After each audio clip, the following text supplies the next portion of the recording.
Bom, eu sou Francisca Brasileiro, estrategista da TAG Investimentos, sou também responsável na gestão pelos clientes institucionais. Estamos aqui hoje com o Lívio Ribeiro, que é o nosso economista associado, consultor. Eu vou deixar ele se apresentar, mas o Lívio, ele é um economista pesquisador, por isso que nós da TAG enxergamos aqui, acho que como um dos nossos grandes diferenciais, ter a presença do Lívio com a gente, porque o Lívio trabalhou em várias assets, ele pode falar um pouquinho, mas percebeu que o que ele gostava mesmo era de economia, de estudar, de pesquisar, e eu sinceramente não conheço ninguém que tenha uma informação tão profunda, com tanto detalhe, tanto conhecimento. Então, hoje a ideia é a gente chamar ele para fazer um bate-bola mesmo, falando de cenário, mas pensando na política de investimentos, porque se deixar falar só de cenário econômico, geralmente a gente fica 4 horas, né, Lívio e ele, muitas vezes dura 6 essa conversa, as pessoas têm que nos interromper. Então, a gente hoje vai tentar trazer o foco, de fato, das discussões da política. Antes de eu deixar o Lívio se apresentar, eu vou falar que quem quiser deixar perguntas aqui no chat, eu já vou olhando, vou tentando direcionar, mas perguntas mesmo, a gente deixa um espaço para o final, para quem quiser fazer uma pergunta específica e conversar, mas podem ir colocando aqui no chat, que sempre que possível eu vou tentar já endereçando junto com a conversa. Dito isso, Lívio, você pode começar se apresentando aí com mais detalhes, falando um pouquinho do que você faz, e depois eu trago aqui o bate-papo das políticas de investimentos. Maravilha, Chica. Obrigado. Bom dia a todos. Obrigado pelas suas palavras, sempre gentis. Fico ruborizado. É bom do vídeo que não dá para perceber isso direito. Ao vivo é pior. Bom, eu sou Lívio Ribeiro. São sinceras, você sabe. Obrigado. Sou Lívio Ribeiro, sou pesquisador da FGV IBRE, diretor de pesquisa da BRCG, uma consultoria econômica. Tenho mestrado em Economia pela PUC-Rio, também graduação em Economia pela PUC-Rio. Como Chica citou, uma história longa, né, de mercado financeiro, foram mais ou menos 10 anos de mercado financeiro em várias instituições, Opportunity, Vinci, BTG, JGP, as maiores. Passei um ano na Firjan, como coordenador de economia, de macroeconomia na Firjan, que me deu essa visão do outro lado também, né, de entender um pouco do real e as agruras, né, onde a dor acontece no real, que é muito diferente da visão geral que a gente tem no mercado financeiro. E desde 2015, com esses 2 chapéus, né? O chapéu pesquisador FGV e o chapéu diretor de pesquisa dessa consultoria. São muitos anos olhando os temas, né? E aí, como Chica falou, alguns temas eu tenho um gosto estranho por temas estranhos, China, Argentina. Então, uma história bastante longa de análises específicas desses países e, infelizmente, para a gente, dá para colocar Brasil também no hall de temas esquisitos, países estranhos. Então, feita essa introdução, Chica, agora a bola é contigo. Vamos começar a jogar aqui. Ótimo, Lívio. Para a gente não perder o foco, né, de começar a falar sobre o cenário, a gente está num dia, na verdade, difícil não começar falando sobre o nosso cenário, tudo o que acontece. A gente tem aí fogueiras em todos os ambientes, né, e num dia pós-Copom. Mas pensando especificamente, né, sobre o que nos afeta aqui em termos de políticas de investimentos, acho que o ponto principal dessa discussão é juros, né? Então, um dia após cupom, e é um cupom, acho que pela primeira, né, em bastante tempo aí em que não tinha um alinhamento muito claro do que esperar, né? Não em relação a cortes, acho que cortes estava todo mundo bem confortável com a ideia de que ia ser mantido os 2%, mas em relação ao direcionamento do Banco Central. Então, a gente tem um cenário, um contexto de alguma pressão inflacionária, né, pelo menos numa tendência diferente, aí toda a discussão é se essa pressão ela é pontual ou se é perene. E aí eu queria usar essa pergunta já para a gente começar a falar um pouquinho mais sobre o cenário de juros, que é o ponto base de toda a nossa discussão de política de investimentos, né? O patamar da Selic, ele é a referência para todas as outras classes de ativos, referência para os nossos estudos de expectativa de retorno, né, de curto e médio prazo, né, ao longo prazo é diferente, mas cada vez mais a gente vem falando que não dá para discutir a política de investimentos nos próximos anos, sem ter em mente o contexto econômico dos próximos anos. Pensando aí em 2021 e talvez 2022, queria ouvir um pouquinho de você, começando aí sobre essa última reunião do cupom e falando mais sobre as perspectivas para juros. Vamos lá. Eu acho que a gente tem que olhar um pouco esse debate. Vamos usar bastante o cupom de ontem, tá? Que é um ótimo ponto. Não é surpresa para absolutamente ninguém que a gente está num momento, como o Chica colocou, que a gente tem múltiplas fogueiras em vários lugares, né? E, na verdade, a fogueira das fogueiras é a questão fiscal. E ela se materializa especialmente em prazos mais longos. O que eu quero dizer? Não é uma discussão se a gente gastou mais esse ano, deveria ter gasto ou não. Gastou, aconteceu um sinistro, um seguro, e a gente colocou muito dinheiro na economia, com efeitos muito perceptíveis no curto prazo, seja, por exemplo, nas vendas no varejo, acima do seu nível pré-Covid, seja na aceleração da inflação, que começa a dar sinais disseminados de reinflação nos dados de curto prazo, que tem uma relação direta com essa quantidade de auxílios, quantidade de renda que a gente jogou na economia. Tá? A discussão que é relevante, de fato, para a gente, não é essa discussão do hoje, é a discussão do tipo de regime fiscal que a gente quer para o amanhã. Tá? E, nesse momento, a gente tem um desconforto muito grande, que até foi interessante um pouquinho antes do Copom, tinha um tom, talvez, de falso conforto no mercado, porque parou de falar do tema. Isso é muito diferente de dizer que o tema estava resolvido. Na verdade, é exatamente o contrário. Parar de falar do tema era a pior coisa que podia ter acontecido e aconteceu. Né? A gente está empurrando com a barriga a discussão de questões super sensíveis, o orçamento de 21, o que vai ser o Renda Brasil, se a gente vai furar o teto ou não vai, regime fiscal a gente vai ter no Brasil daqui para frente, para depois das eleições municipais. Né? Então, repara como é que os níveis são distintos em relação ao que está acontecendo aqui, por exemplo, nos Estados Unidos. Nos Estados Unidos você também tem esse momento que você está protelando a discussão do auxílio emergencial americano, mas tem uma eleição presidencial no meio do caminho. Né? E a gente está protelando o debate por causa de eleições de município. Tá? Esse debate vai ter que ser feito de uma forma ou de outra e, aparentemente, ele vai ser feito de maneira muito bagunçada. Tá? Então, se a gente olha para frente, este é o grande risco. Tá? E, na verdade, eu diria que ele é o único risco. A inflação de curto prazo deixou muita gente preocupada, inclusive sugerindo que o Banco Central poderia mudar o seu direcionamento na decisão de ontem. Me parece um exagero gigantesco discutir mudanças de orçamento do Banco Central, mudanças de sinalização do Banco Central, com uma inflação que, sim, começou a incomodar, mas se você olha o nível, ela está lá embaixo, ainda tem uma gordura enorme para a gente queimar. O ponto não é esse. O ponto é, olha, a discussão fiscal, o que será dela? Né? Porque ela vai ter que ser feita de uma forma ou de outra. Esse é o grande ponto que a gente tem que discutir. Para a trajetória futura de juros, para a trajetória futura de investimento. Tá?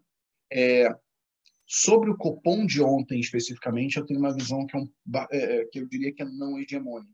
Eu não acho que a decisão de ontem, inclusive o seu tom, foi equivocada.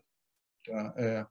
Existe uma quantidade brutal de incerteza, incerteza para o lado ruim, excesso de demanda por causa dos auxílios emergenciais, eventualmente, ano que vem, você tendo a saída da poupança acumulada nas classes mais ricas, colocando ainda mais lenha na fogueira da economia, e você tem incerteza para o outro lado.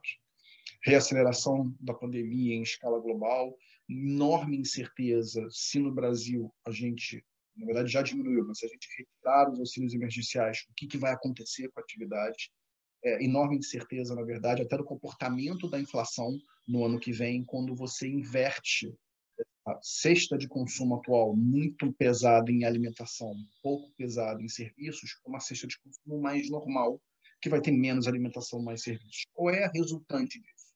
A gente não sabe.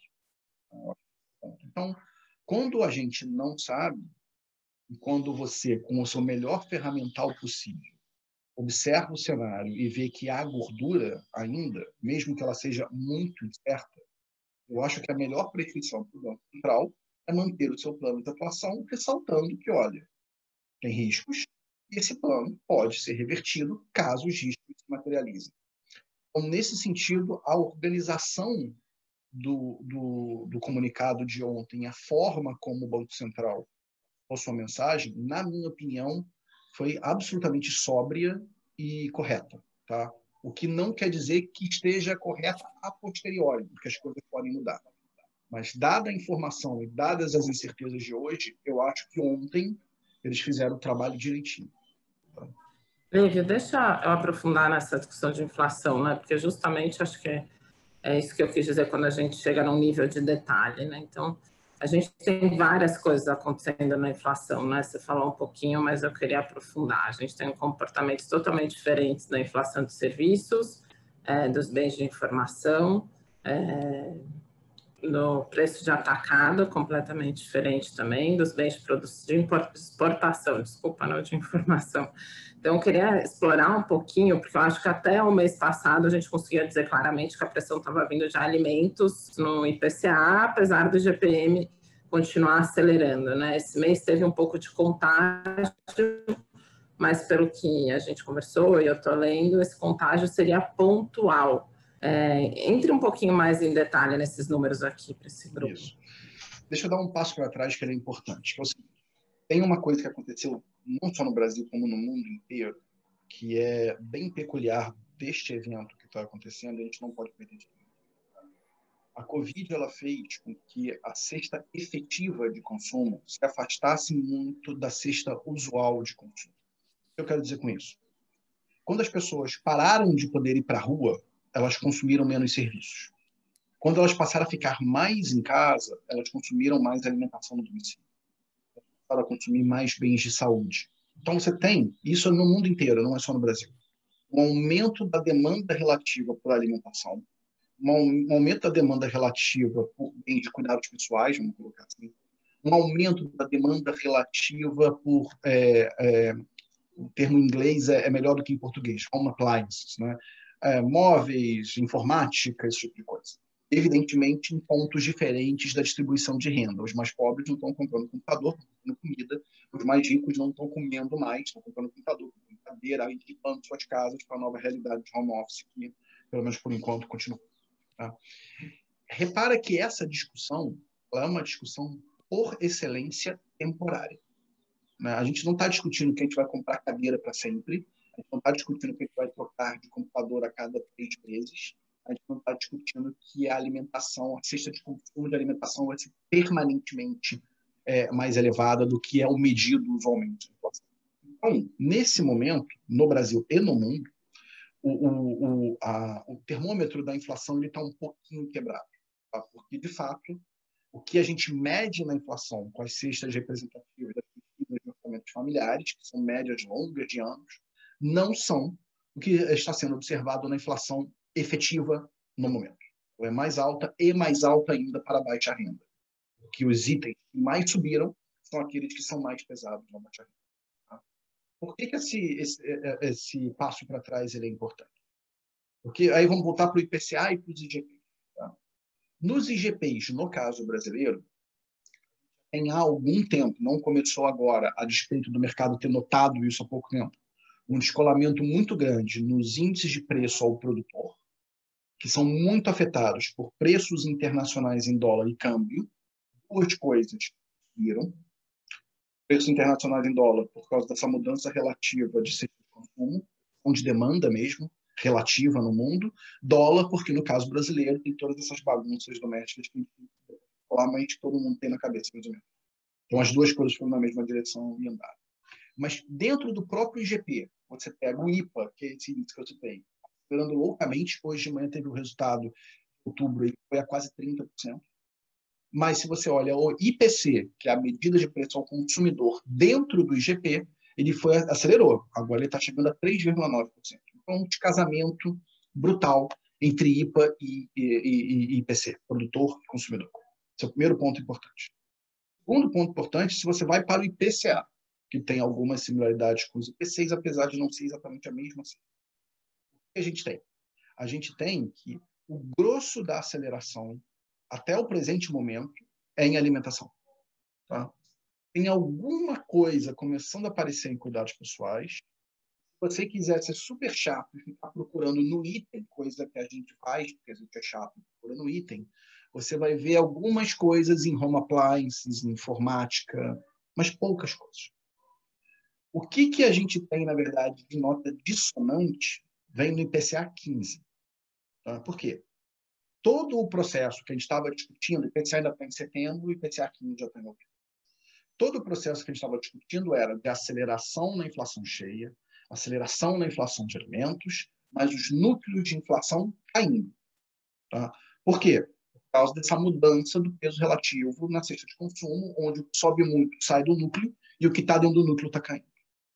No IPCA 15, a gente viu uma interrupção deste processo de queda. Os núcleos voltam um pouquinho. É um pouquinho mesmo, tá, gente? Eu estou falando uma coisa que sobe de 1,97 para 2,08, tá? Mas o ponto não é exatamente esse. O ponto é o seguinte. Essa conta que eu acabei de falar, ela é da média dos núcleos. 7 medidas de núcleos. O que incomodou, de fato, e dá a sugestão de que existe um aumento da difusão começando a aparecer, é que todas as 7 médias subiram. Não é uma questão... Todos os 7 núcleos subiram. Não é uma questão da média. Uns foram, outros não. Todos andaram. Esse é um sinal importante de que existe um início de espalhamento, e é início, vamos deixar isso claro, na inflação. Tá? O IGPM de hoje mostra o mesmo sinal. Os IPAs estavam lá em cima, os IPCs, como eu citei, baixos, e os INCCs, que são os índices de construção civil, também baixos. Hoje, todo mundo dá uma aceleradinha em 12 meses. Para níveis que não são altos, mas todos aceleram. Então, o que a gente tem que entender é o seguinte, olha, a gente está num momento peculiar. A cesta de consumo é diferente do normal. No caso brasileiro, a gente jogou renda loucamente na economia com auxílio emergencial, num nível muito maior do que as políticas de transferência de renda anteriores. O auxílio emergencial, ele não foi uma política de transferência de renda, ele foi uma política de diminuição de pobreza. O alcance é infinitamente maior do que as medidas originais de transferência de renda, como, por exemplo, o programa Bolsa Família. Tem mais renda na economia, tem bolsões de demanda aparecendo, a inflação começou a andar. A discussão para frente isso é perene, estrutural, ou isso é totalmente conjuntural, ou isso é persistente. São 3 níveis, né? Repara, as pessoas em geral fazem debate em 2 níveis, conjuntural ou estrutural. Tem um terceiro, que não, isso não é uma mudança de estrutura, mas pode se arrastar por tempo suficiente para atrapalhar a nossa discussão de investimento. Sinceramente, hoje, ninguém sabe a resposta para essa pergunta. Na verdade, a gente sabe que nas pontas não são verdadeiras. Isso não é estrutural totalmente, isso não é totalmente conjuntural. Tem setores que vão mudar. Mas o quanto disso vai acontecer, ninguém sabe ao certo. E a questão do ano que vem, onde a cesta de consumo, onde que tudo se resolva no que vem, pelo menos normalize, que deve ser o caso, a cesta de consumo volte a ser mais ou menos normal, a gente vai mudar muito a composição da inflação. E, portanto, a própria atuação da autoridade monetária ela vai ter que ser diferente, porque ele vai pensar numa composição diferente. Essa composição é necessariamente dizer que a inflação acelerará e, portanto, o Banco Central vai ter que agir? Esse é o grande problema desse debate. Não é necessariamente verdade. Boas razões para isso? Tem. Mas também tem boas razões para que isso não ocorra. Bom, agora para fechar essa discussão, né? Então, cenário base, né? A gente continua com uma inflação controlada, com uma perspectiva, e a gente já vai falar disso, né? De crescimento ainda, né? Com hiato muito aberto. Então, o cenário base seria a Selic ser mantida aí a taxa atual. Então, você encerra um pouquinho qual é a sua perspectiva. Mas eu queria também ouvir, e se a gente tiver um pouco de inflação, que é o cenário, né? Então, qual seria o cenário alternativo para esse cenário com um pouco de inflação? E a gente não está falando de ruptura do fiscal, né? A gente está falando dessa inflação perene, talvez por um período um pouco mais longo de tempo do que o cenário base, né? O que a gente pode esperar de Selic em 2021, assim, se de fato tiver alguma pressão de inflação? Isso, eu já estou aqui afirmando que o seu cenário base é a Selic ser mantida até o final de 2021, mas, enfim, acredito que seja isso, né? Isso, mas vamos lá, deixa eu fazer só um ponto que você fez um comentário que é o comentário mais importante. Pondo que o fiscal não muda estruturalmente. Se o governo rasgar a fantasia do fiscal de forma estrutural, aí esquece, gente, a gente vai discutir outra coisa. Principalmente nos horizontes longos. E depois eu vou voltar nesse ponto. Tá? Qual é o cenário hoje? O cenário hoje, ele na verdade já é há algum tempo, né? Ele é um cenário de manutenção da Selic até o fim de 2021. Porque se o mundo terminasse em 2022, você estaria ali basicamente na meta de 22. Lembra, as metas elas vão caindo. 3,75 em 21, 3,5 em 22, 3,25 em 2023. Para 2023, a Selic não pode ser 2. Tá? A Selic estrutural da economia brasileira, se você pensar em taxa de juro real, ela não é menos 0,7, como a gente está vendo agora. Mas ela pode ser mais baixa do que o ano passado se o envelope fiscal não for estruturalmente destruído. Tá? Tem uma mudança importante no formato da nossa projeção. Tá? O nosso número esse ano sobe, choque de alimentos, está aí, está dado. O número agora está rodando em 3,1 e, dadas as notícias recentes, é perfeitamente possível que ele seja mais alto que isso esse ano. E aí tem uma discussão para o ano que vem, que é a seguinte. Um cenário original que a inflação ela ia acelerando para o ano que vem, ainda mantendo-se abaixo da meta, e ela passava o ano inteiro abaixo da meta. Agora, com essa aceleração da inflação na largada, que inclusive pode ser um pouco mais forte do que a gente tem na cabeça, a inflação em 12 meses, ela roda um pouco acima da meta, mais ou menos no meio do ano que vem. Este é um teste de uso importante. Se isso levar a uma desorganização das expectativas, o nosso call de manutenção do juro até o fim de 2021 ele fica mais fraco. Tá? Não é o cenário hoje, por quê? Porque a inflação ela faz uma corcova e volta. Efeito base, até quando ela está acelerando agora, o fim do ano tende a ser um pouco melhor, e toda essa dúvida que eu já expressei para vocês, que olha, quando a gente voltar a ter uma cesta de consumo um pouco mais normal, onde a gente vai parar, né? Tiram umas coisas, sobem outras, serviços sobem, alimentação cai, e aí se você pegar isso tudo, pegar todos os bens, pegar a parte de núcleo, o que acontece? Realmente os núcleos sobem, a ponto de mudar a estratégia de gestão monetária, isso é uma grande dúvida. Aí eu volto para o comentário que eu abri a discussão. Dada a informação disponível hoje, dadas as perspectivas, dados os riscos, me parece que o Banco Central está fazendo o trabalho correto. Não é um trabalho simples e é arriscado porque o ambiente é arriscado no Brasil e no mundo. Tá? Mas me pareceria estranho ele se antecipar a um movimento que ele não consegue ver. Uma coisa é balanço de riscos, uma coisa é incerteza, outra coisa é se o cenário base já está refletindo uma piora. Não está no cenário base, está no balanço de riscos. Então, esse formato, voltando só na discussão de 21, esse formato é um teste importante para o nosso cenário. Tá? Hoje, a Selic ela precisa subir no início de 22 com vistas a 23, em alguma coisa em torno ali do primeiro semestre de 22, eventualmente até mais para o primeiro trimestre do que o primeiro semestre. E se as coisas começarem a embolar, esse orçamento ele vai andando para frente, né? Vai começando um pouquinho mais cedo. O Banco Central tem que sair loucamente subindo o juro. Mesmo quem fala que o juro tem que começar a subir mais cedo, eu não vejo ninguém falando que o juro tem que ir numa paulada para 5, 6, neste horizonte de tempo. Tá?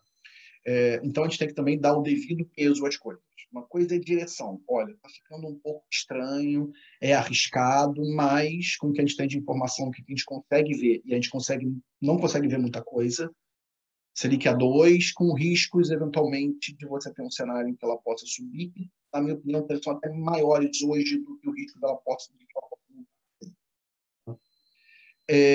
Agora, mesmo quem sobe, não, estamos falando de Selic a 7 no fim do ano que vem, 5 no fim do ano que vem. Não, ninguém está. Ou seja, não tem uma explosão de inflação, mesmo no cenário onde tudo dá errado. Isso é uma coisa importante. Tá? O hiato da economia brasileira, o nível de ociosidade é alto, era positivo, ou seja, existia ociosidade na economia, existe desde 2015. Então, assim, de uma forma ou de outra, a gente está discutindo em torno de 6, eventualmente 7 anos de uma economia com ociosidade. Se isso não tem efeito na formação de preços, na inflação estrutural, pelo menos persistente neste período na economia, verdade, gente. Aí pode pegar todos os livros e jogá-los pela janela. Tá? Tem alguma coisa errada nesse mecanismo da formação de preços e na formação de crescimento no Brasil. Tá? Não é normal um país ficar tanto tempo com ociosidade, mas é o que a gente tem. É o outro debate. Pode ser um cenário de inflação baixa, mas também é um cenário que você pode até ter um voo de galinha, mas é um cenário de crescimento baixo também. Somos uma economia que não consegue crescer. Assim, eu acho que de maneira geral eu coloquei esses pontos, mas só vamos fazer uma distinção final antes de eu passar de volta para ti.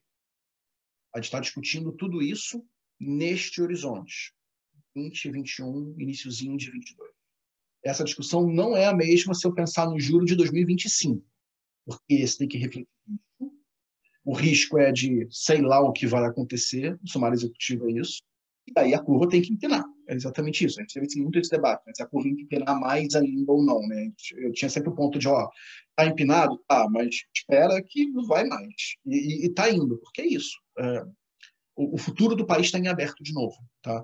Mas neste termo curto, a ociosidade, a inércia e os riscos, eles ainda sugerem que o juro pode ser baixo, né? Apesar dos riscos serem crescentes.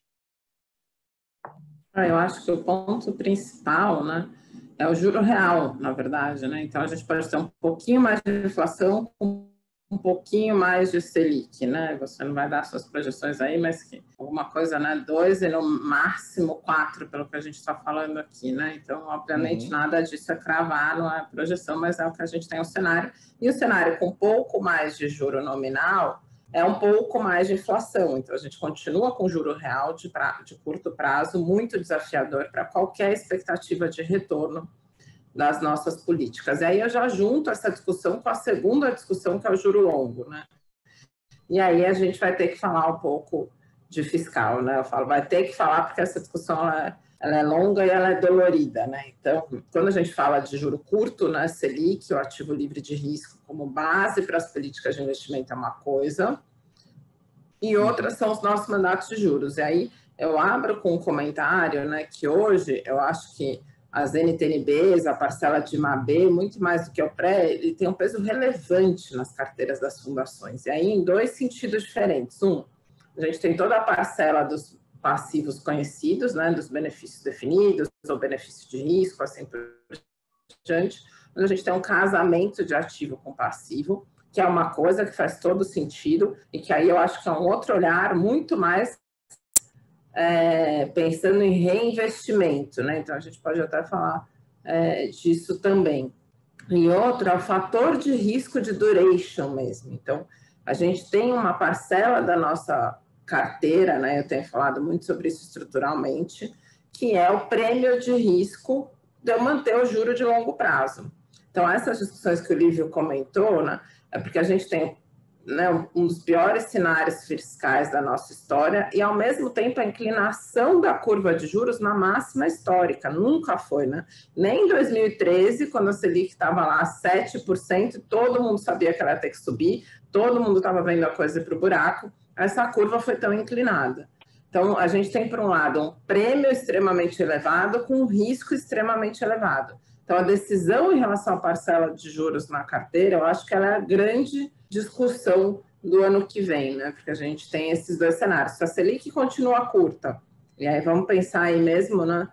O pré, às vezes é mais fácil. A gente está falando de 7, 8, né? Uma inclinação muito elevada com prêmio muito grande. Desse cenário base do juro se manter estável, né? Com pequenas oscilações, tem uma gordura muito relevante. Por outro lado, aí eu estou fazendo essa abertura, né, nas reflexões aí das fundações mesmos em relação às suas políticas de investimentos. E, por outro lado, a gente tem, acho que, o maior risco hoje do lado fiscal. Então, primeiro, né, para a gente amarrar essa visão em relação à parcela de juros da política, acho que a gente tem que começar falando um pouco do fiscal. O Lívio fez várias simulações ao longo de toda essa trajetória, né? Então a gente tem os números na cabeça mas acho que a gente tem que compartilhar aqui para o grupo o que é o aumento de dívida PIB esse ano, quanto que é o gasto da pandemia, digamos assim, né? Quanto isso nos custou e como está a trajetória dessa dívida, e aí sim falar dos riscos para esse cenário, né? Tem o cenário base também, um cenário aí com peso nada desprezível, mais pessimista. Isso, vamos lá. Primeiro, de novo também dando um passo para trás. A forma da Previdência nas contas oficiais, ela economizou alguma coisa como 850 bi num horizonte de 10 anos. O envelope de gastos com o Covid esse ano, dentro do orçamento de guerra, está levando o primário, que deveria ser alguma coisa na ordem de grandeza de 100 bi esse ano, de déficit, para um número na faixa de 900 bi. Então, assim, primeiro ponto importante foi a gente ter números na cabeça. Nós gastamos a reforma da Previdência com o Covid. Tá? E é uma coisa que é, obviamente, ruim. Reforça o ponto de que imagino o que estaríamos fazendo se não tivesse ocorrido a reforma da Previdência. E a gente tem que entender também que, de novo, né, aconteceu um sinistro. Quando acontece um sinistro, você usa o seguro. Não adianta fingir que o sinistro não aconteceu. O fato do déficit primário esse ano acabar o ano em alguma coisa, como na nossa conta hoje, 12,8, 12,9 do PIB, por si, não é uma questão. Isso parece estranho, mas de fato é assim. Isso é um aumento de dívida, uma dívida sobe e vai ser alguma coisa em torno de ordem de grandeza 95 a 100 esse ano. Mais para 95, na minha opinião, do que para 100. E a gente volta a discutir de para onde a gente vai depois disso. De novo, a gente tem que separar a discussão de curto prazo da discussão estrutural. Tá? É desagradável a dívida subir para caramba? É desagradável o primário ser um colapso? Mas se isso fosse, se nós todos tivéssemos certeza que essa discussão ela é uma discussão circunscrita a este ano, ou, se não pelo menos circunscrita a esse ano, que existe uma clara estratégia de saída, mesmo que fosse gradual, tá? Mas que, olha, não, a gente vai mirar isso aqui no ano que vem que é menor, no ano seguinte menor ainda, no ano seguinte menor ainda, e a gente faz o phase out, a discussão ela ficaria muito mais tranquila, né? O que faz uma dívida ser insustentável não é o seu nível. Isso é uma coisa muito importante. Se fosse nível, a dívida japonesa seria insustentável, a dívida chinesa seria insustentável, a dívida europeia seria insustentável e, eventualmente, a dívida americana, que já está um pouco acima da brasileira, do PIB, ela seria insustentável. Ninguém discute a insustentabilidade dessas dívidas. Por quê? Porque o que importa para a sustentabilidade é uma questão dinâmica, não é o nível que está. A dinâmica ela é dada pela relação, a dívida PIB, a relação de composição da dívida, o juro implícito da dívida, sobre a razão de crescimento do PIB. Se o PIB cresce mais que o juro real que incide na dívida, o denominador sobe mais que o numerador e isso cai. Tá? Então, todo mundo tem que ter isso muito na cabeça. Tá? Chica está até balançando a cabeça, que é o R-G. Né? Chica já falou isso. O famoso R-G. Nossa sessão precai no R-G. Então, na verdade, é isso, né? A trajetória é muito mais relevante do que a foto. Né? E o que está causando desconforto não é a dívida subiu. O que está causando desconforto é o que a gente vai fazer para frente? Não sei. Né? É um debate que é super importante. Tem uma demanda que é global e genuína, no caso brasileiro, de forma estrutural, por mais transferência de renda. A gente não tem espaço para absorver isso, né? A gente não pode esquecer que o Brasil é um país muito desigual e que uma política de transferência de renda que diminua a pobreza pode ser uma melhora para a sociedade como um todo, para os ricos e para os pobres. Né? A questão óbvia para a gente é segurança. Uma sociedade menos desigual, possivelmente, a gente vai andar na rua bem menos preocupado do que a gente anda hoje em dia. E eu, então, no Rio, ando bem mais preocupado do que vocês em São Paulo, em média. Pode ser bom para todo mundo, de fato. Só que o que a gente está discutindo não é uma reformulação da forma como o Estado brasileiro gasta. forma a ter mais transferência, diminuir mais a pobreza e gastar menos com outras coisas. O que a gente está discutindo é a gente fura o teto ou não. Ou a forma que a gente fura o teto. A qualidade do debate é um desastre, não tem outra forma de colocar. E aí, um ponto importante no nosso cenário, é uma coisa também que tem esse já há algum tempo, ele é bem fora do consenso, né? Quando estava todo mundo falando de que o auxílio emergencial ia parar, eu estava falando que ele ia ser estendido até o fim do ano. Quando estava todo mundo falando que ele ia ser estendido até o fim do ano, eu estava falando que ele ia ser estendido durante o ano que vem inteiro. O orçamento de guerra ia continuar, que a pandemia não ia acabar e que o governo ia empurrar. Na verdade, é até engraçado, né? Porque talvez o mercado tenha vindo por baixo do call e eu estou vindo por cima. Porque, na verdade, o que eu estou percebendo de sinal é que a extensão pelo ano que vem inteiro perdeu um pouco de tração.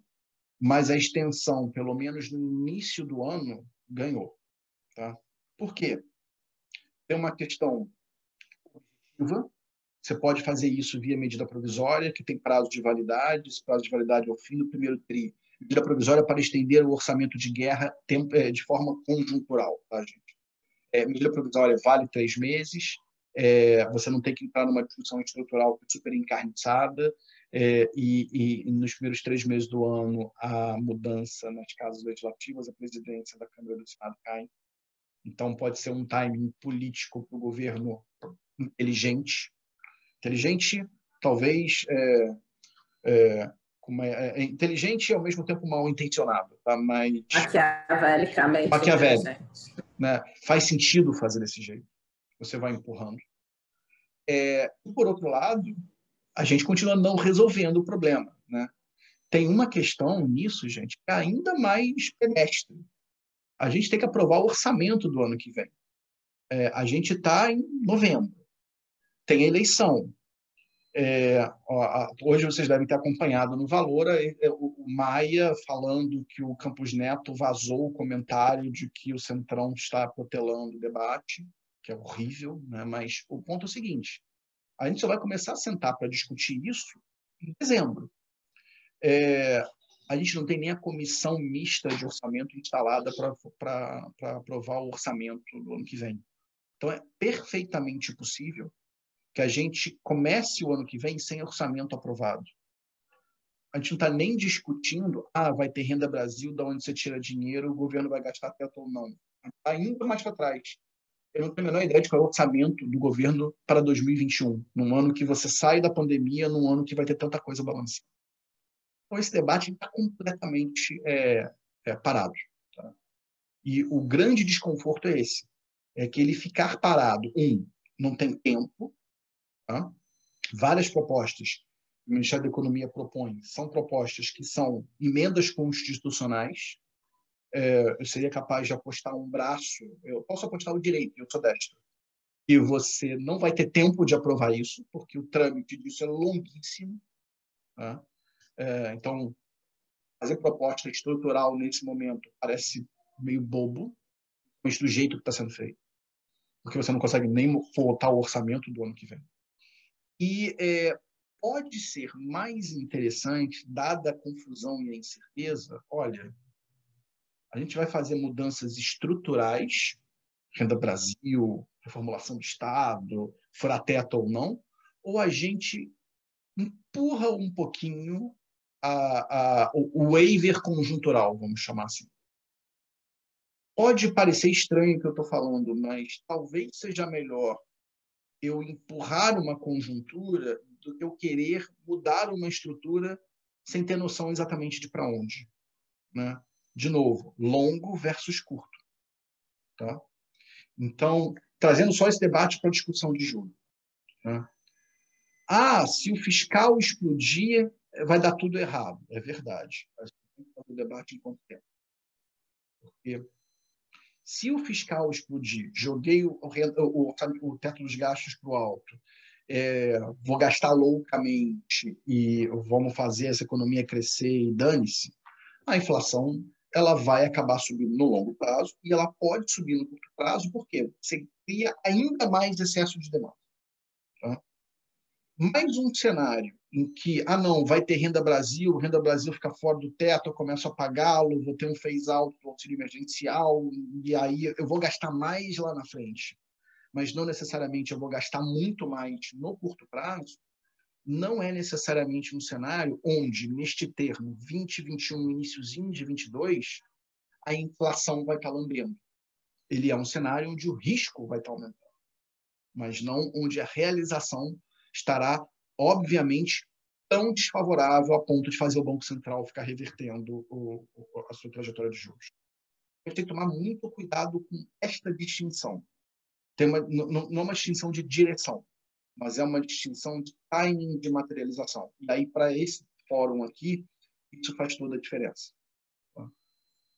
Total, acho que esse é o ponto, né? Então, vai dar tudo errado, vai. Que conta a gente faz isso nos modelos de asset allocation, né? Isso tem um parâmetro que é a inclinação da curva de juros, que está relacionado com o fiscal, com o risco país, né? Mas já foi há muito risco país, ele está aí umas 200 vezes o risco país, o prêmio de inclinação da curva, né? Mostrando que ninguém tem interesse em assumir o risco fiscal do país, por um prêmio mais tradicional, né, por um prêmio do cenário base, justamente porque, né, o peso do cenário alternativo, do cenário pessimista, ele está elevado e ele é muito ruim.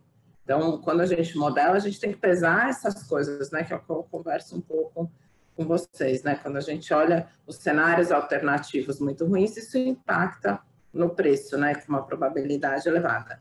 Por outro lado, pela primeira vez a gente está passando por uma crise sem ter a inflação perdido o controle desde o começo. A gente está discutindo justamente aqui alguma coisa de pressão, né, inflacionária, que é diferente de desancorar as expectativas de inflação. São cenários completamente diferentes.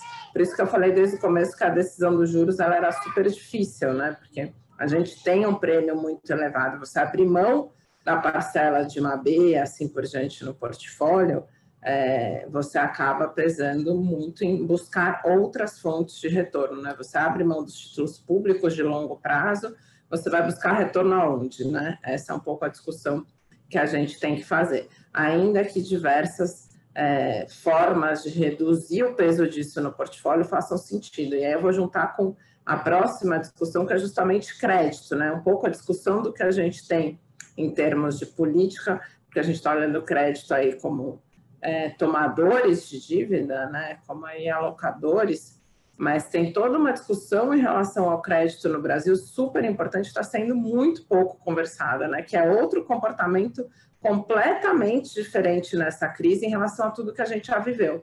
Então, só para encerrar, por que esse link, né? Ainda para fechar a renda fixa, que é o grande ponto da discussão, a gente tem os juros de curto prazo estável, baixo por um longo tempo, a gente tem um risco elevado no fiscal, mas com prêmio também grande, então a nossa visão é que oportunisticamente isso tem que ser gerenciado na carteira, né, de uma forma mais ativa, isso que a gente quer dizer. E a gente tem o terceiro pilar, que é o prêmio, né, de você ter o prêmio corporativo, o prêmio de contraparte, né, o crédito privado dentro da carteira, que vai ter que aumentar, né, não tem jeito, a gente vai ter que ir reduzindo essa parcela dos juros, né, tanto o juros CDI puro quanto os juros longos na carteira, para ir aumentando a outra caixinha, que é a caixinha de créditos. Então, sempre que nos perguntam qual você acha que é a principal transformação da política de investimento para 2021, é crédito. O mundo todo tem muito mais peso, né, dos corporate bonds, da parcela de crédito corporativo, do que de juros soberano, que é basicamente a discussão que a gente tem aqui, ou um crédito primeiríssima linha, né? Então, a gente tem que começar a repensar a nossa carteira de crédito, sofisticando os ativos que tem lá dentro desse bolo e, consequentemente, aumentando ele.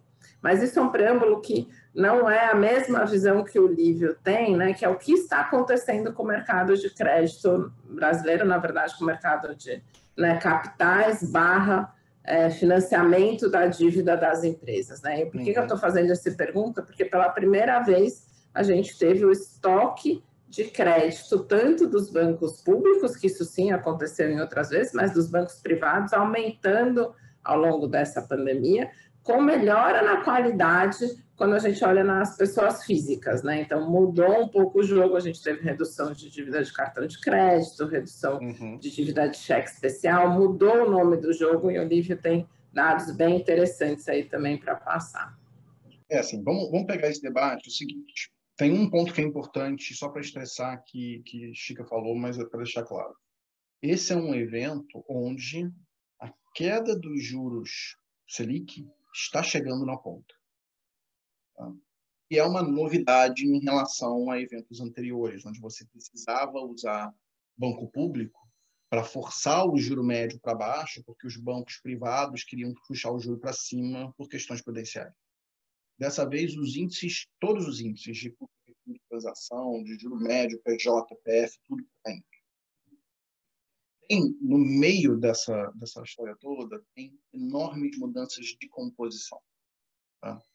Pré-Covid, a gente tinha um mundo no crédito no Brasil onde as operações PJ elas estavam crescendo, mas não eram exuberantes.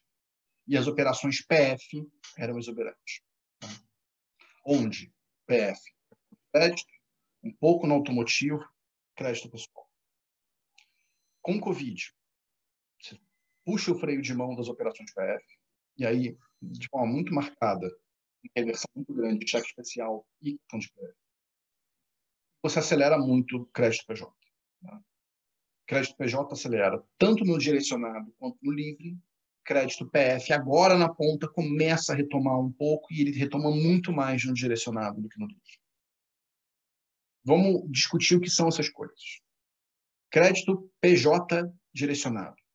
São os programas de sustentação das empresas do governo, especificamente o PRONAMP, que é um programa de taxas subsidiadas para ajudar as empresas a fazerem a travessia.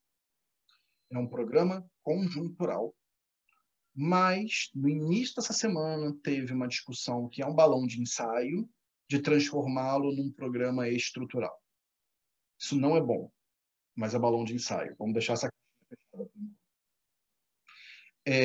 Se você olha a composição do crédito livre,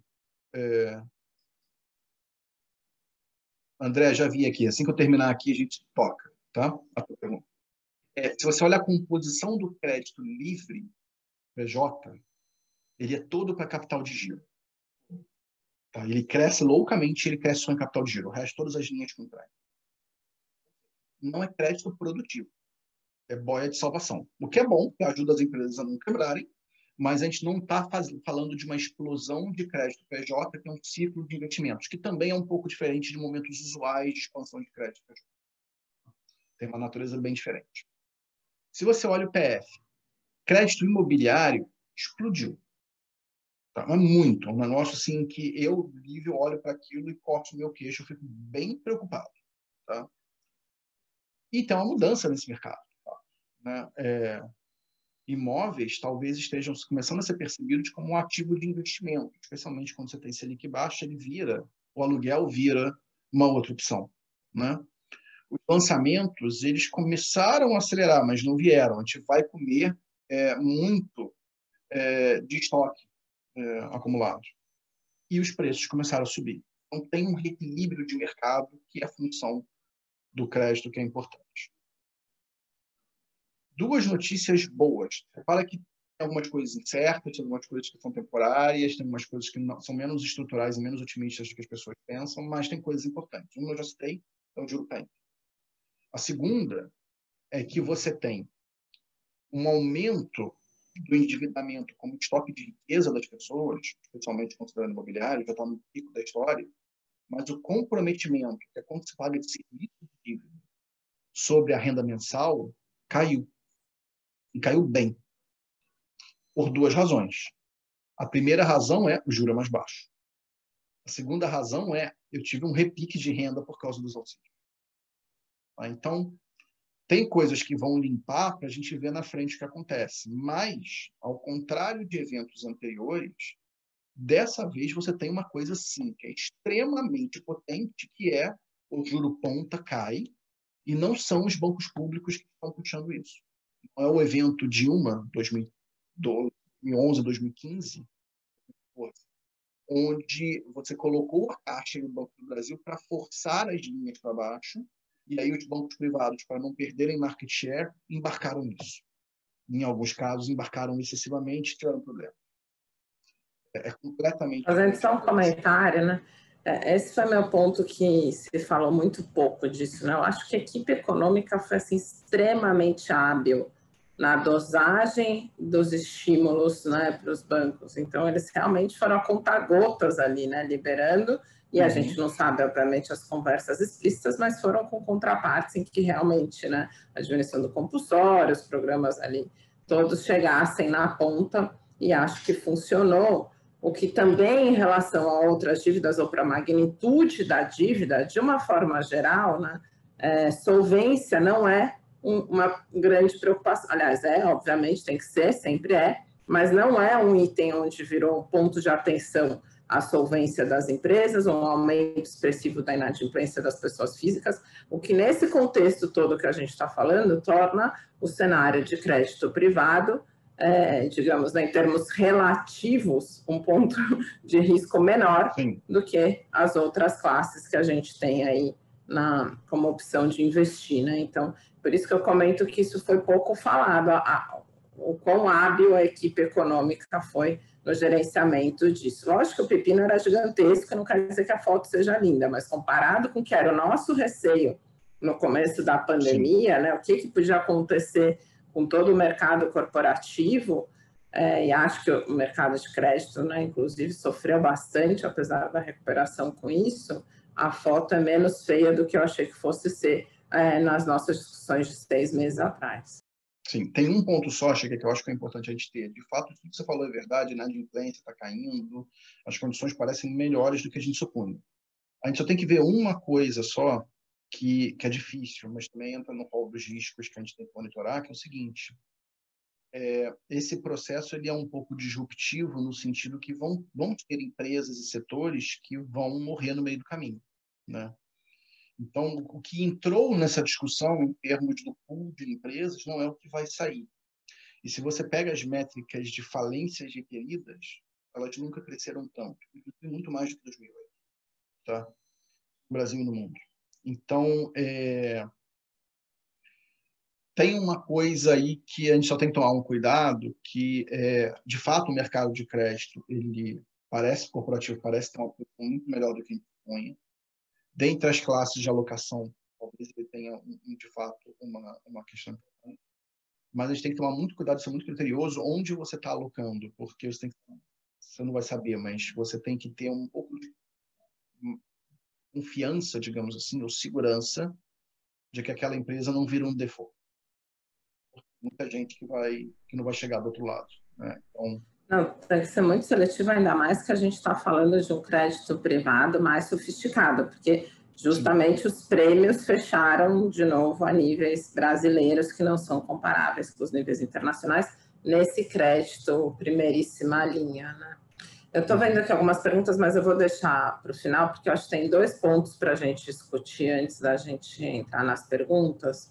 Eu acho que as discussões mais importantes a gente já fez, mas para falar de renda variável, a gente tem que falar de crescimento, né? Então, quando a gente pensa em termos de perspectivas para a renda variável, acho que essa é a grande interrogação, obviamente, ninguém tem essa resposta, mas estava, inclusive, ontem fazendo essa análise, né?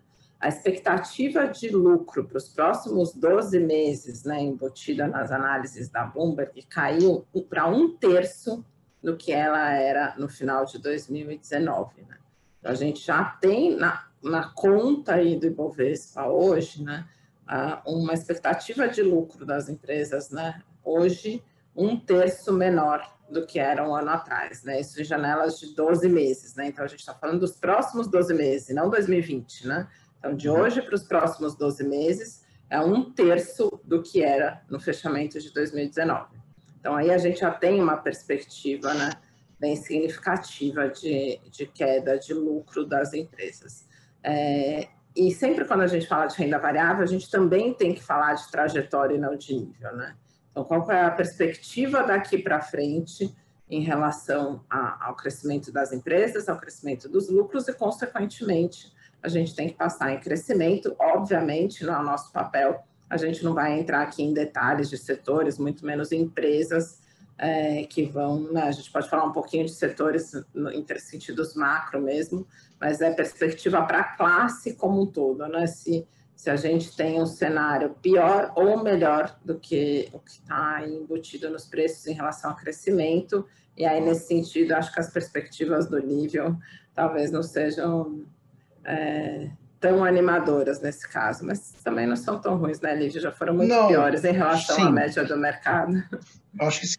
Acho que tem um ponto que é o seguinte, deixa eu falar dos números, primeiro, antes dos números. O conceito geral é o seguinte, a queda desse ano é menor do que se supunha, e a recuperação do ano que vem ela é maior, ainda que não suficiente para compensar a queda desse ano. Tá? Hoje, pontualmente, projeção desse ano, se eu não me engano, uma queda de 4,8 ou 4,7, não estou lembrando agora qual foi o último número que a gente rodou, mas era isso. E ano que vem, expansão de 4%. Tá? Ela já foi mais alta, reduziu um pouco. Tem uma questão importante na expansão do ano que vem, que é uma questão de composição de metodologia, tá?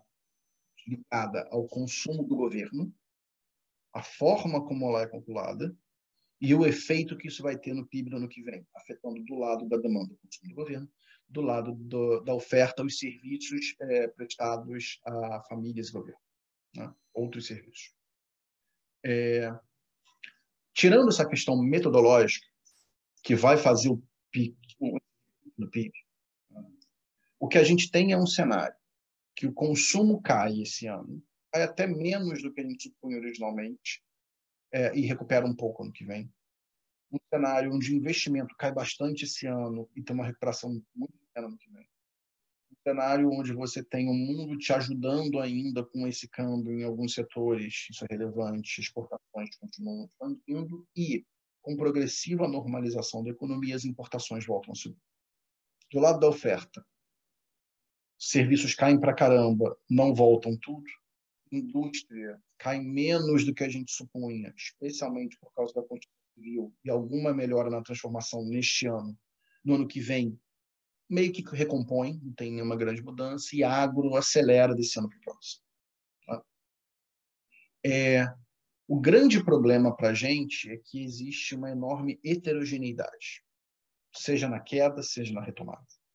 Então, quando você traz do PIB para a discussão de renda variável, na verdade, você vai ter setores que vão crescer muito mais. Na média, os números são esses, mas você vai ter setores que vão crescer muito mais, vai ter setores que vão crescer muito menos. E aí é a discussão de, olha, eu tenho que ser muito criterioso para entender o que eu estou fazendo, entender o setor que eu estou operando e qual é a perspectiva que esse setor tem para um novo mundo que emerge. Pode ser tão novo que seja exatamente igual ao anterior. Tá? Esse é o grande desconforto que a gente tem. De novo, a gente volta para aquela história. É conjuntural, é persistente ou é estrutural? Vai ser estrutural para alguns setores, vai ser persistente para outros. Em alguns setores específicos, o exemplo mais óbvio é a tecnologia da informação. Não teve. Nem aqui, nem no mundo. Na verdade, ao contrário. Acelerou loucamente e continua a acelerar. Não vai ser essa a taxa de expansão para o futuro, mas eu assumo que a nossa vida, até em termos de reunião online, a gente não volta para o nível anterior. A gente vai ficar num nível que é menor do que o atual, porém maior do que era o pré-Covid. Por exemplo, significa que viagens executivas em avião certamente vão ser menores. Repara como é que as coisas têm uma certa reorganização que a gente ainda vai entender onde as coisas vão assentar.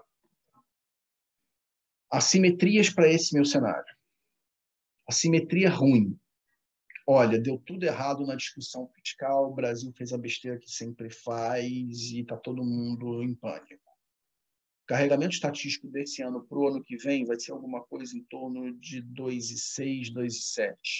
Então, um cenário catástrofe. Ele é um cenário em que o crescimento é menor do que 2,5. Não é necessariamente contração. É um crescimento menor do que 2,5. Por quê? Porque significa que na margem ano que vem você vai estar contraindo, dado o carregamento.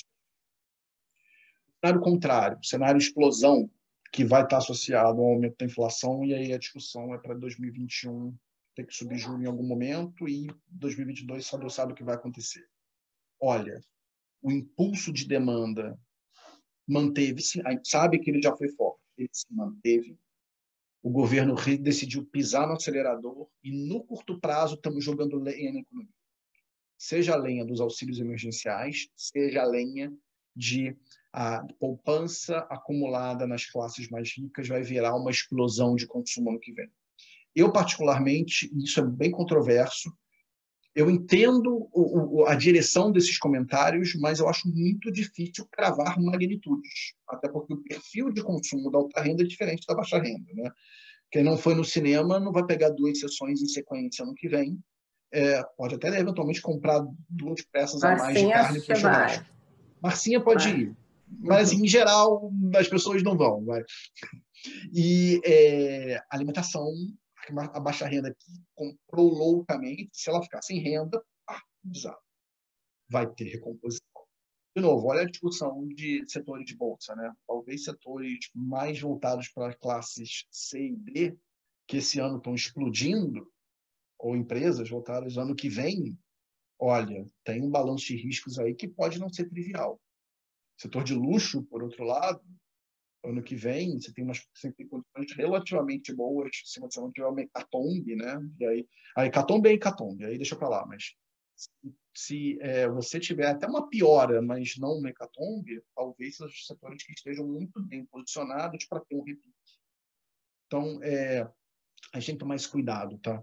Estou entrando um pouco na seara da Chica, mas cuidado com esse deparo do PIB, do crescimento, para a discussão de renda variável e para a discussão setorial, porque a gente não está num momento onde o peso relativo dos setores é normal.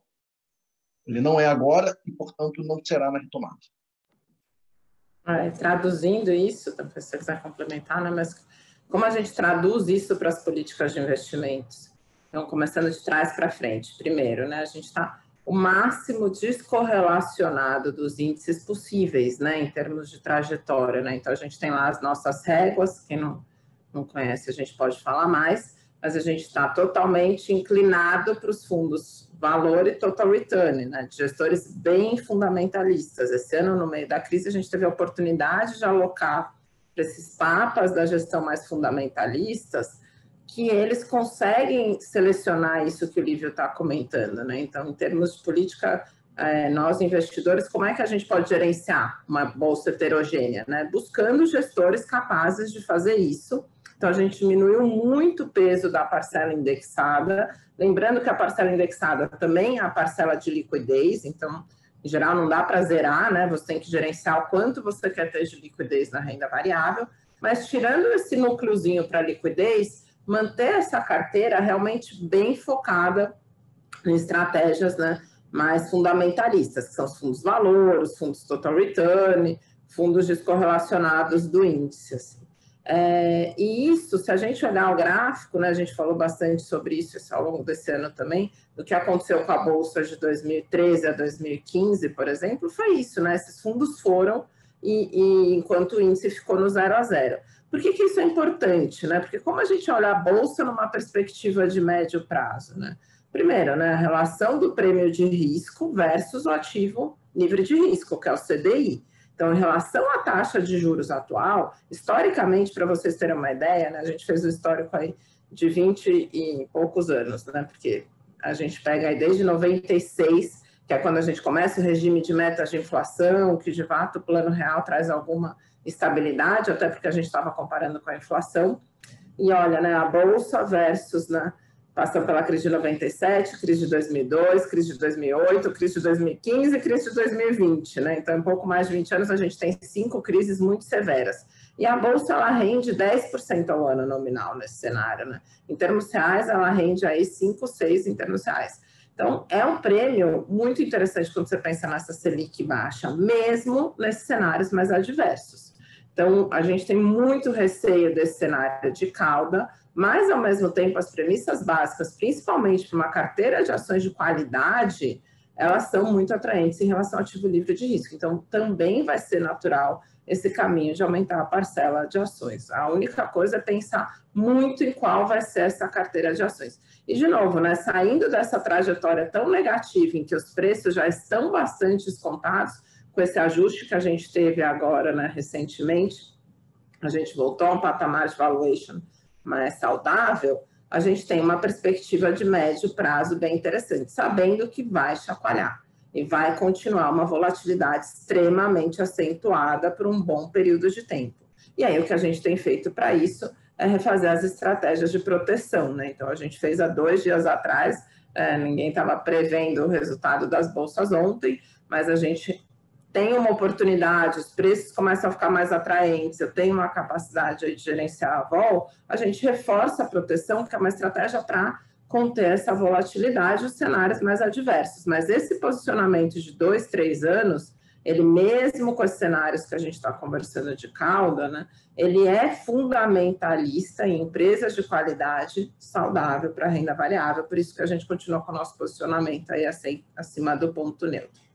E aí, para falar isso, além disso, o que mais você faz, né? Dado que a gente está trabalhando sempre, né, parece que tem um monstro do Lago Ness, que no Brasil ele sempre põe a cabeça mais para fora, mais para dentro, mas a gente nunca consegue fazer uma gestão sem ter que olhar para os cenários de caudas de rupturas, né? Mas e quando não tem que olhar, ele aparece do meio do nada, então é melhor estar sempre ciente dele. Mas a outra coisa é a diversificação, que aí eu venho para a minha conversa para fechar, né? Mas a gente está falando de risco país, literalmente, né? O risco de ruptura fiscal é a grande métrica de risco país. Então, quando a gente tem um risco país elevado, a melhor coisa é diversificar. Então, o segundo pilar da política de investimento, aliás, esse é o primeiro, né? Acho que a diversificação dentro da renda fixa é outro, a diversificação dentro da renda variável é outro, mas aumentar investimento no exterior, né? Porque é a única forma de realmente a gente consegue se proteger mais desse cenário fiscal. Então, acho que esse é o caminho natural para as políticas de investimento. A gente tem toda uma discussão legal de talvez aumentar esse limite de 10% a 20%, mas a diversificação desse monstro aí que fica nos assustando, aumentando e diminuindo, ele é a principal estratégia para a gente ter aí em termos de gerenciamento de riscos. E aí, dito isso, tem um outro disclaimer, né, que é câmbio não é investimento no exterior. O que a gente está falando é, em vez de eu comprar só empresas de qualidade no Brasil, definitivamente nesse momento que a gente está vivendo de disruptura no mundo, né, disruptura tecnológica, disruptura de hábitos de consumo, assim por diante, as melhores empresas não estão todas localizadas no Brasil, infelizmente, né? E na renda fixa, agora o diferencial de juros também traz outras oportunidades. Eu não vou nem falar muito de multimercado aqui, eu vou fazer um breve comentário, né? Mas que é diversificação também. Então, em multimercados, a gente vem buscando muito as estratégias, né, sistemática, quantitativa de fatores, o que de fato pode trazer descorrelação, mas o mundo também tem muito mais coisa a agregar nesse sentido, que são os alternativos lá fora, e a renda fixa com diferencial de juros muito menor também começa a ficar mais interessante. Tudo isso para falar que uma coisa é caixinhas de investimento no exterior e outra é câmbio, e aí nesse sentido, apesar do nosso objetivo nunca ser ter a bola de cristal de câmbio, mas o livro tem também estudos muito interessantes nesse sentido, e eu queria ouvir aí, não vou te pedir para falar quanto que é o dólar no final do ano, nesse momento de tanta volatilidade, mas contar um pouquinho dessa dinâmica que a gente tem visto, tudo que mudou e as nossas discussões ferrenhas que já duram algum tempo, sobre o que está acontecendo na dinâmica do câmbio aí no país. Vamos lá, tem um ponto interessante, que é um estudo que eu publiquei tem pouco tempo, deve ter saído na mídia, ainda tem alguns rescaldos, mas saiu na Folha e saiu publicado no blog do IBRE há mais ou menos umas 2 semanas, 10 dias, né? Que é a avaliação de câmbio estrutural. Tá? Câmbio estrutural é que nem ato do produto, e que nem juro neutro, e que nem astrologia. Né? Cada um tem o seu e um troço meio etéreo. Tá? Mas tem formas de você medir isso de maneira objetiva, né? Entendendo que cada tipo de métrica, cada tipo de modelagem, ela tem uma implicação e define equilíbrio, define câmbio de equilíbrio de uma forma. Tá? O que a gente obteve nesse estudo é que, o câmbio brasileiro, evidentemente, descolou de parceiros, isso eu não precisava te dar, a gente sabe disso, todo mundo sabe disso. Tá? E aí tem dois debates que saem disso. O primeiro debate é, olha, o câmbio brasileiro descolou dos seus parceiros. Esse descolamento, como é que ele se relaciona ao que é o nível de equilíbrio do câmbio brasileiro? Esse descolamento hoje, na nossa modelagem, para minha surpresa, ele é o maior da série sobre câmbio flutuante. Tá? Então, assim, quando o câmbio era fixo, pré-99, não tem muita graça, né, porque a dinâmica é outra. Mas, depois que o câmbio flutuou, o descolamento do segundo semestre desse ano, do segundo trimestre desse ano, ele foi maior, um pouquinho maior, percentualmente, em relação ao que seria o câmbio de equilíbrio, do que o observado no quarto trimestre de 2022, que foi o pico do risco Lula. Isso, para mim, é absolutamente não trivial. Tá? Mas eu rodei o modelo, aí eu achei que estava errado, aí eu rodei outra vez, outra especificação deu o mesmo resultado, eu achei que eu estava errado de novo, aí eu fui olhar as bases de dados para ver se eu tinha feito alguma besteira, não tinha nada errado, aí eu rodei mais uma vez, trocando de novo a especificação, nessa brincadeira eu rodei 7 especificações e todas chegaram no mesmo resultado. Aí eu me convenci de que, ok, tem uma coisa estranha aqui. Os mais apressados diriam que se o câmbio está fora do lugar, o lugar é mais embaixo, então, portanto, o câmbio vai apreciar, vai fortalecer para frente. Isso está errado. Está errado por 2 razões. Nada me garante que o equilíbrio continue lá embaixo. Pode ser que a situação do Brasil estruturalmente piore e o câmbio de equilíbrio deprecie. Toda a discussão que a gente está fazendo aqui.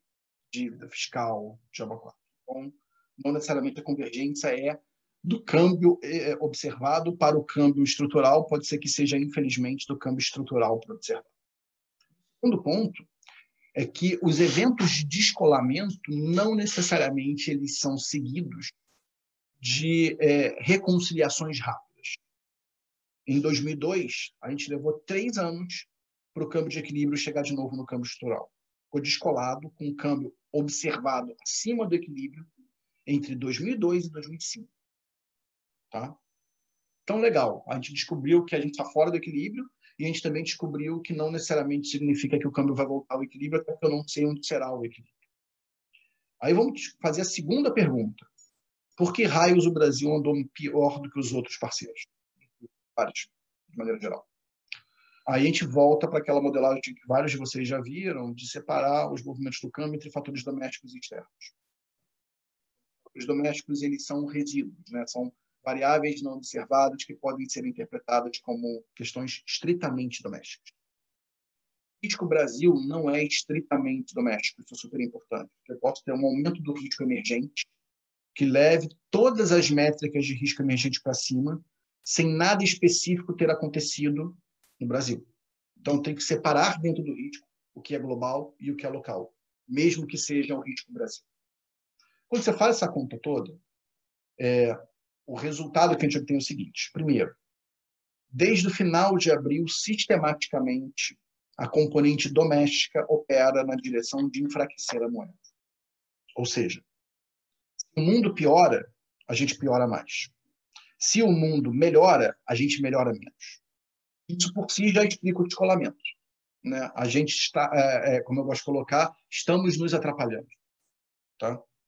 Que é uma coisa que a gente faz muito bem, infelizmente. O debate dessa última semana é exatamente essa última frase que eu falei. Estamos nos atrapalhando. Né? O Twitter do Maia, hoje de manhã, o vazamento da notícia que ele ligou para o campo neto, aparentemente privado, a discussão de o governo os líderes do governo na Câmara estão travando as pautas de reforma, ela é igual a estamos nos atrapalhando. Então, isso sugere que o câmbio vai continuar pressionado. Né? Vamos ver muita gente de mercado falando de um câmbio apreciando o ano que vem. Eu não compro, nunca comprei e continuo não comprando esse cenário. E esse cenário não é necessariamente dizer que o fiscal vai explodir. Esse cenário é dizer que a capacidade do governo de trocar agendas construtivas que nos levem a um equilíbrio mais baixo, ela é baixa. Tá? Especialmente porque, gente, assim, isso a gente tem que ter muito em mente, né? O Congresso parou por causa da eleição municipal. O que vocês acham que vai acontecer com a eleição presidencial entrar no radar? E quando ela entra no radar? Ela entra no radar no meio do ano que vem, no pior cenário. Sabe, eu adoraria ter outra resposta aqui, mas eu não tenho. Sabe? Então, toda aquela história de não, acabamos com a velha política e esse é o problema. Aí você traz o Centrão de volta, né? O Centrão é a velha política e sabe fazer o business. Então agora vai, não foi. Né? Então, uma coisa são as cartas de intenção, aonde o nariz aponta. Outra coisa, para onde a gente está andando. Mesmo que o nariz aponte para uma direção que é melhor, o timing, e isso também, alguns de vocês já ouviram essa frase de mim, não é uma discussão de direção, é sempre uma discussão de velocidade, magnitude e timing. Essas três são muito menores do que o governo vende em média, apesar da direção ser melhor do que era no passado. O que a gente está vendo, na minha opinião, só para fechar o comentário de câmbio, é que talvez o mundo esteja cansando do Brasil apontar numa direção e não dar passos. E só um comentário na questão do mundo. Tem coisas muito sensíveis, que grosso modo são a agenda ESG, o Brasil apontou na direção contrária, especialmente na direção do environment. Então o mundo olha para o Brasil com um olho um pouquinho pior do que olhava há 6 meses, especificamente nessa questão. Coisa você vê no financiamento do balanço de pagamentos. Você está rindo de nervoso, né? Não, estou rindo da história do a gente se atrapalha, né? E vem o ministro do Meio Ambiente no Twitter do presidente da Câmara, um chamou outro de nhonho, é assim, a vergonha própria, né? De chorar. E a sugestão para acabar com queimada no Pantanal é botar boi, ou seja, é transformar o Pantanal em pasto. Gente, pelo amor de Deus, às vezes menos não vamos mais. entrar nessa que a gente tem 10 minutos e 2 perguntas. Mas assim, esse é o problema, tá? Então o câmbio fica. Tá, esse é o problema. O câmbio fica. Porque a gente se atrapalha, isso resume bem com esse Twitter de hoje de manhã. Então, para ter 2 perguntas aqui, se alguém tiver mais pode complementar, mas falando então, quanto a gente se atrapalha, a pergunta do André de qual que é essa probabilidade que a gente atribui ao cenário rasga fantasia. E aí um comentário meu, né? Lembrando que também a gente aponta para um lado e mira para o outro, mas e atira para o outro, ao mesmo tempo a gente nunca acabou de rasgar a fantasia, né? Então...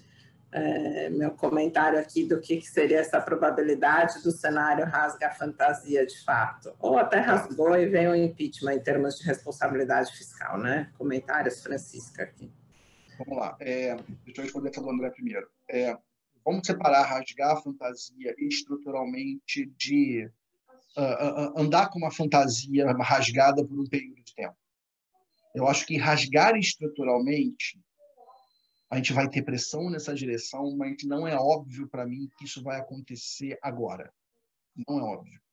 Agora, rasgar conjunturalmente, no sentido de vamos empurrar com a barriga um pouquinho essa história dos graus de liberdade para a gente tentar ver o que vai acontecer. E aí as duas frentes vão se organizando. A frente que quer destruir tudo, porque não importa as coisas, e a frente que, olha, não dá para fazer isso, porque senão você vai ser o prefeito do caos. Elas vão ganhando força e vão se organizando para a próxima batalha. Eu acho que a chance é muito grande da gente estender, empurrar com a barriga conjunturalmente a fantasia rasgada, mas nesse momento eu não acho que a gente consegue dar o pulo de vamos abolir tudo e vamos seguir adiante, não tem teto de gastos e etc. Eu acho que é mais conjuntural do que estrutural agora. Mas essa briga, né, esse judgment day, ele vem. Só não vem necessariamente até o fim desse ano ou no início do ano que vem. Uma manutenção das condições como estão estressadas com alguma pior em volatilidade, né? E eu vou começar respondendo da Helenice, se você quiser complementar, né? Mas o que é um percentual de crédito privado nos perfis, né? A gente gosta de pensar como renda fixa. Então, se a gente tomar como referência um parâmetro internacional, o crédito privado é 90% da renda fixa ou mais, né? O que a gente acha que 20% a 25%, como é hoje, é muito pouco. A única questão é que a gente não vai poder aumentar isso do dia para a noite, né? O normal seria para uns 50%, 60%, né? Ou quem sabe até 80% da renda fixa, porque de fato a gente não tem tanta oferta no Brasil. Então, acontece que quando os institucionais começam a demandar, né, e demandam em geral ativos de mais qualidade, as taxas fecham muito. Estamos, de novo, num momento em que as taxas dos títulos high grade, mais tradicionais, os fundos mais comuns, estão bem fechadas. Então, o que a gente tem recomendado é principalmente abrir um limite na política de investimento para ativos sem rating, e não necessariamente sem rating significa um alto risco, né? Um high yield, como a gente chama. Existem muitas operações estruturadas, com uma boa estrutura de garantia, são créditos mais sofisticados de fato. Então, abrir um limite para isso, que é onde a gente acha que tem ainda as grandes oportunidades de prêmio nesse cenário. Isso a gente tem visto pouca discussão, que é bom, sinal de que a gente pode conseguir manter essas oportunidades ainda por um período de tempo. E o segundo é abrir mão de prazo. Então, a gente vem segregando claramente o que é um DI ativo curto prazo, e é o que aconteceu esse ano, foi que a gente viu fundos DI ativo de um dia, né, com ativos que não eram condizentes com esse cenário, né, então a gente teve uma crise de liquidez de fato, que é muito ruim. Então, separar o que é um passivo de crédito, né, de fato, com pelo menos D90 aí de prazo de resgate, onde os gestores conseguem ter liberdade para colocar alguma coisa mais estruturada, com mais qualidade, com mais prêmio, do que vai ser o seu DI ativo de caixa, que aí pode ter crédito ou não, né? E aí sim é o crédito de primeira linha, a liquidez. Então, eu diria que a tendência é a gente caminhar para pelo menos 50% da renda fixa em crédito privado.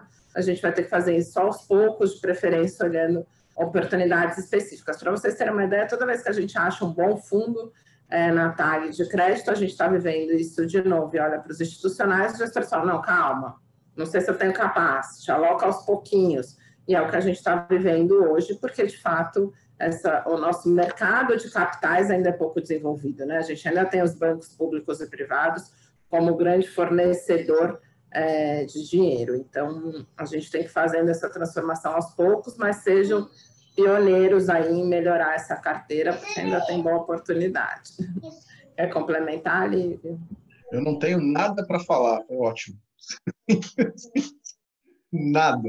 O que eu falava é piorar a situação, então deixa, tá perfeito.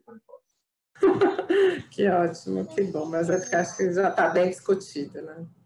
Então, mais uma pergunta aqui do Aderaldo, né? Tendo visto a conjuntura econômica, como você vê os limites para os investimentos impostos pela Resolução 4661, né? Se eles atendem às necessidades aí das fundações. Então, só relembrando, né? A gente está falando dos limites, acho que o principal, 10% em exterior, 15% para os fundos multimercados, sendo que aí entra tudo, né? Os long bias, um crédito high yield que a gente está falando entra nos multimercados estruturados, 20% para estruturados no total, que inclui private equity, e acho que esses são os principais aí, né? Imobiliário com 15% também, mas esse acho que está mais subutilizado, né?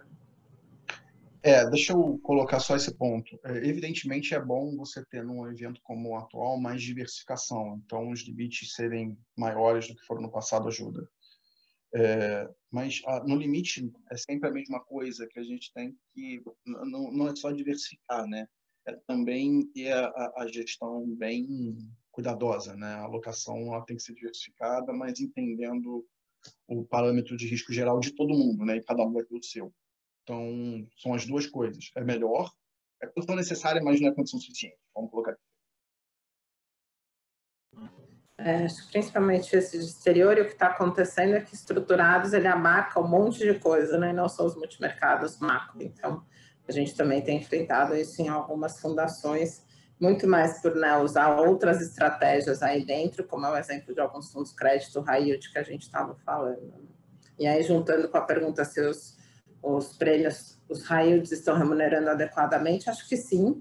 Acho que teve momentos já que foi bem melhor, mas se a gente olha em relação às oportunidades de retorno que a gente tem versus o risco comparado com high grade, ainda seria uma curva muito inclinada, né? Então, quando a gente sai desse crédito tradicional, né, com agências de rating de primeira linha, porque o que acontece para ficar todo mundo na mesma página, né? É muito caro você fazer uma emissão com rating aí das top 5, né? Então, algumas empresas fazem emissões menores, com estruturas de garantias robustas, mas sem colocar o selo de rating. Ou então a gente tem coisa de fato que a operação é mais arriscada, mas também tem bastante garantia. E aí a gente tem distressed. E aí no Brasil, os juros de distressed, assim, ainda continua sendo um patamar completamente diferente, né? Quando você começa a ter um mercado de capitais entrando e consumindo o espaço dos bancos, nessas taxas que a gente vê de rotativo, né, mesmo de crédito corporativo,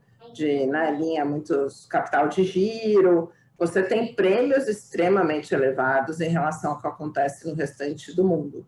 Então, acho que sim, os high yields ainda estão remunerando corretamente. É difícil a gente conseguir achar as estruturas, os veículos, os gestores que são muito capazes, porque aí sim, o nível de profundidade na análise que tem que ser feita, da responsabilidade, de toda a estrutura desses veículos onde a gente está investindo no mundo dos institucionais, tem que ser muito bem feita, né? E aí falta oferta, mas a gente ainda consegue achar boas oportunidades, sim, passando bem. Mais alguma pergunta, pessoal? Temos aí 2 minutos até que conseguimos nos controlar. Eu e o Olívio, geralmente, a gente tem a tendência hoje foi bom. Muito, mas temos mais um tempinho aqui, se ainda tiver alguma pergunta. Não? Bom, então, em nome da TAG, eu queria agradecer muito mais uma vez a participação do Lívio, a participação de todo mundo que pôde participar, nos colocamos à disposição, gostamos bastante desse tipo de troca de ideias, então fiquem à vontade para nos procurar, a gente marca um bate-papo com o Lívio também, as agendas são difíceis, mas a gente acha que realmente esse é o principal input para as tomadas de decisão, né? Uma visão profunda, detalhada do cenário e para a gente poder contribuir com as discussões dos senhores, né? Então, acho que é isso. Lívio, suas palavras. Não, maravilha, foi ótimo, como sempre. Eu queria agradecer as perguntas, agradecer o debate com a Chica. Esse debate, vocês tiveram um gostinho do que normalmente né? Em geral, em geral não, é muito mais profundo, mas são esses pontos, né? A gente nunca está parado porque o nosso trabalho não é estático, né? Então, a gente tem essa flexibilidade e a gente precisa dessa flexibilidade, né?